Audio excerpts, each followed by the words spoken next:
याआधी लहान मुलांचा कुत्रा चावा घेताना आपण पाहिले व ऐकले सुद्धा आहे। मात्र इथे तर चक्क डुक्कर हल्ला करत मुलाचा चावा घेत आहे।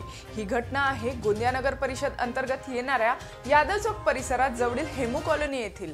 काही लहान मुलं आपल्या घरासमोर खेळत असताना अचानक एक डुक्कर येऊन त्या मुलांपैकी 10 वर्षीय मुलावर हल्ला करून त्याला चावा घेतो। ही संपूर्ण घटना परिसरात लागलेल्या सीसीटीव्ही कॅमेऱ्यात कैद झाली असून 10 वर्षीय मुलगा गंभीररीत्या जखमी झाला असता त्याला तत्काळ गोंदिया येथील शासकीय रुग्णालयात उपचारासाठी नेण्यात आले असता मुलावर उपचार करत असताना त्याला विष इंजेक्शन देण्यात आले। मुलाच्या पायाला, हाताला, पोटाला तसेच त्याच्या खांद्याला सुद्धा मोठी गंभीर दुखापत झाली आहे। या घटनेमुळे परिसरात दहशतीचे वातावरण निर्माण झाले आहे। मेरा बच्चा स्कूल से आने के बाद शाम के समय घर के आंगन के बाहर खेल रहा था। 3-4 बच्चे मिलकर खेल रहे थे। अचानक से सुअर ने पीछे से आकर प्रहार किया और दुर्घटना बहुत बड़ी हुई है। बच्चे को बहुत ज़्यादा जख्मी किया है सुअर ने। पूरे शरीर पर घाव हैं। हम केटीएस लेके गए, तुरंत ही 20 इंजेक्शन लगे हैं। प्रत्येक घाव पर इंजेक्शन दिया गया है। तकलीफ बहुत ज़्यादा है। इसके पहले भी सुअरों की दुर्घटना हो चुकी है।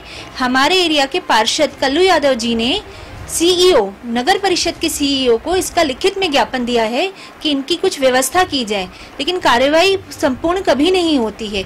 आधे में ही छोड़ा जाता है, जिसका नतीजा हमें भुगतना पड़ता है। आम जनता को इसका खामियाजा भुगतना पड़ता है। आज जो दुर्घटना हुई है, क्या बच्चे घर के आंगन के बाहर खेल भी नहीं सकते हैं?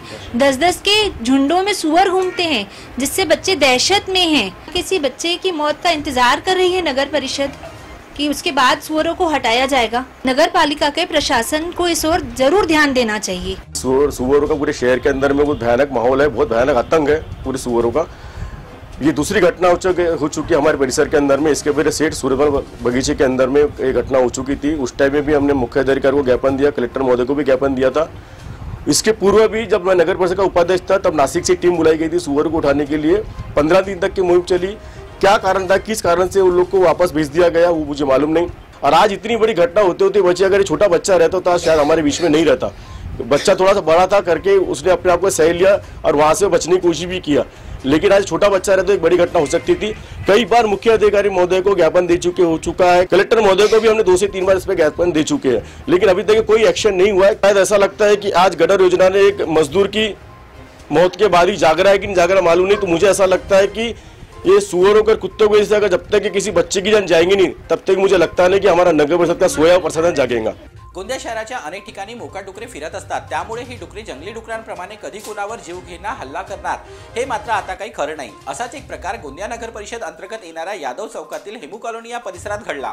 लहान मुलं आपल्या घरासमोर खेळत असताना त्यांचं एक मोठं डुक्कर येतो व त्या खेळणाऱ्यांपैकी एका मुलावर हल्ला करतो व त्याला चावा घेतो। मुलाचा आरडाओरड करताच घरचे व परिसरातील लोकांनी धाव घेत त्या डुकराला दगडाने, काठीने मारहाण करत पळविला। मात्र या हल्ल्यात 10 वर्षीय मुलाला मोठी गंभीर जखम झाली। अनेकदा नगर परिषद प्रशासनाला डुकराचा बंदोबस्त करावे तसेच त्यांना शहराबाहेर न्यावे यासाठी निवेदन देण्यात आले, मात्र नगर परिषदेला जाग आली नाही। त्यामुळे आता तरी नगर परिषद याकडे लक्ष देईल का, असा प्रश्न नागरिकांना पडला आहे।